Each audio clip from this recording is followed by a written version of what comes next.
happened in a children's TV show.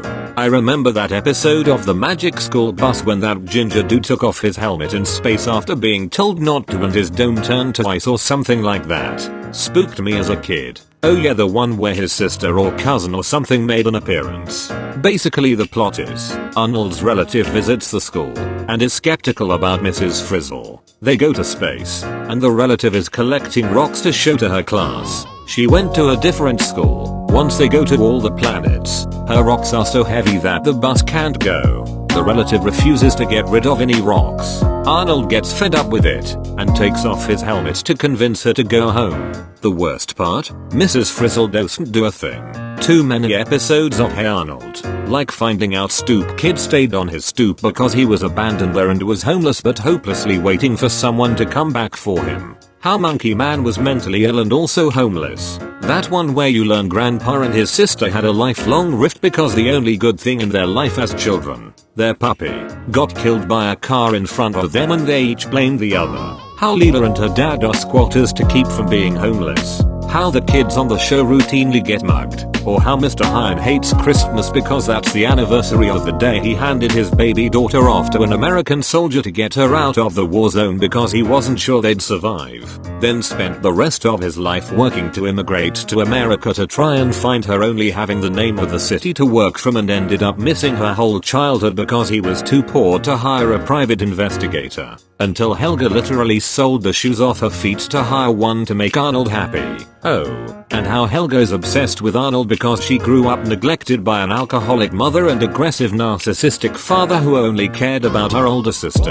And Arnold was literally the first person in her entire life to show her any kindness when, as a preschooler, he offered to share his umbrella because her parents forgot to take her to her first day of preschool and she had to walk in the rain by herself, with no coat, as a 4-year-old in what we can only assume is New York City. So yeah, that show was supremely jacked up. A couple of years ago, I started seeing lots of nostalgia threads where people were saying, OMG, I never realized Helga's mom was an alcoholic. Hey Arnold was darker than we realized, and I was thinking, wait, some people didn't know that? Then I remembered that I didn't pick up on it either, until one day my father watched an episode with me. My dad doesn't believe in hiding things from children, so when he saw Helga's mom asleep in midday, he said, oh, they're saying she drinks too much. Maybe other 90s kids didn't have fathers as honest as mine. There was a story from Chicago's golden age of children's television, at WGN in the 1950s. A chimpanzee was the sidekick to a host, and would do interstitials to Three Stooges shorts. One time they had a guest who had a parakeet that could perform various tricks. Here's the quote from the book. The bird, perched on the woman's hand, went through a series of routines as Grayson, the host, and Chatter, the chimpanzee, looked on. In the middle of the act, Chatter suddenly grabbed the bird, bit its head off, and, without missing a beat, placed the carcass back on the shocked woman's hand. As his guest crumpled to the floor, a stunned Grayson stared at his partner and the station cut quickly to a commercial. That's pretty fucked up. We'll be right back. Bird won't be LOL. Like most of Courage the Cowardly Dog. Damn. Man, Courage the Cowardly Dog hit different. It's a shame the new generation won't get to see the shit we saw. Yeah, it fucked our dreams up, but we never stopped watching. Invader Zim was fucked, too. I had a love-hate relationship with that show as a kid. It freaked me out, but I still watched it. I watched an interview with a writer who talked about how in the second episode, there was a stalker child who got a present that ripped out his eyes, replaced them with robot eyes, and then he got killed by a squirrel, and he said he had his stuff packed and ready to get the notice of them being cancelled, but they continued on for 2 seasons. Mayo, I imagine the writer thinking, how far can I take this before it gets cancelled? Not really as messed up as a lot of these, but still creepy. That episode of Tom and Jerry where Tom gets depressed and sits on a railroad track, waiting for a train to come. Then Jerry comes to join him sitting down. The episode cuts to black and ends, and it never mentions it after that. Strange. Oh shit, yeah, never caught that episode as a kid, but I've seen about a million sad edits. Always thought that was fan animated. Shit, man. I got another one. TNJ episode in which Tom dies and goes to heaven, but he is not allowed in cause he's been an asshole to Jerry. He is given a time limit for Jerry to forgive him or he will go to hell.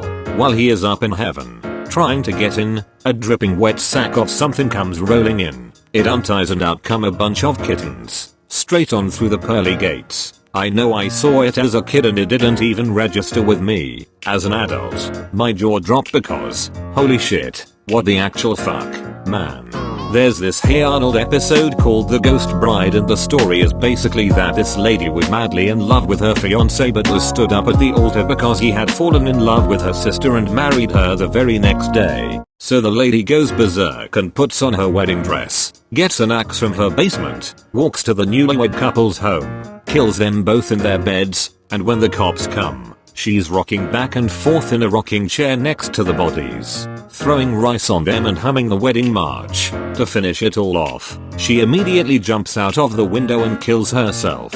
I just looked it up, and that whole story was told among the group as a scary story. The way you described it, it sounds like it's the plot of the episode, which would be messed up, but told as a scary story, it's not so bad, although it might be an advanced theme for younger viewers. Not exactly on the children's show itself, but about 20 years ago during a midday episode of the Spider-Man cartoon, the news broke in to cover a live high-speed chase that ended in a standoff on a popular Los Angeles freeway. The suspect abruptly blew the top of his own head off with a rifle on live television. The top of his head literally flapped open like can of SpaghettiOs. Camera caught everything.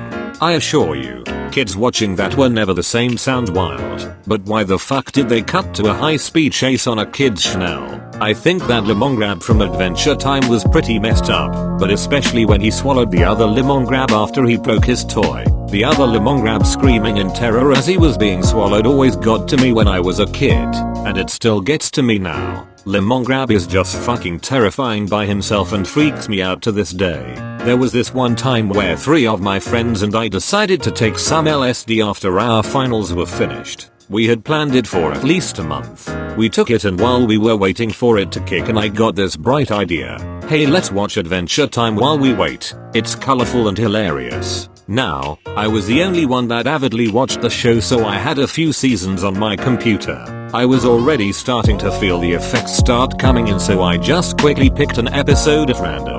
Big mistake. Ended up picking the episode called Enter the Nightosphere. This particular one features Lemongrab, Ice King, and a few more of the more freakier characters. Can't remember exactly who else, and they all randomly wake up in the Nightosphere without remembering how they got there. The entire episode is just weird, freaky, and not inside a happy environment. Almost all the way through we said fuck that noise and shut it off, but unfortunately on LSD bad vibes kinda stick with you for a while. It really just set the tone for most of the trip, or at least through the duration that we were peaking. My friend and I eventually started looping and freaking out.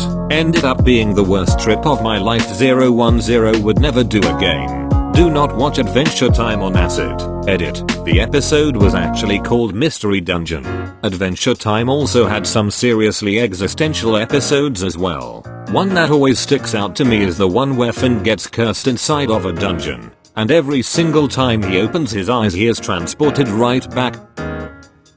He escapes the dungeon over and over, living months, maybe even years as a blind kid before eventually giving in and opening his eyes only to be transported back in time to the beginning of the dungeon in the exact same manner. Jake often never believes Finn is cursed, and forces Finn's eyes open, resetting everything over and over like Groundhog Day. He eventually breaks the curse by abandoning Jake and wandering blind and aimlessly across the world, for God knows how long, until he happens upon the dungeon's twin. When he finally exits the twin dungeon, he opens his eyes to Jake greeting him as if time never looped in the first place. I fucking love Adventure Time.